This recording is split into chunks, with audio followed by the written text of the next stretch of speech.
The Nuwave Brio Plus 7-quart comes with an owner's manual, a quick start guide, a recipe book, and a placement notice. Once you've taken the device out of the box, remove the plastic wrap, the cover over the plug, and the strips of tape.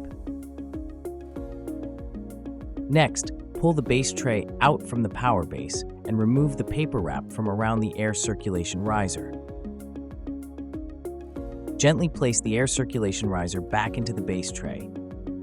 Remove the plastic sheet in the power base, and then insert the base tray back into the power base for complete assembly.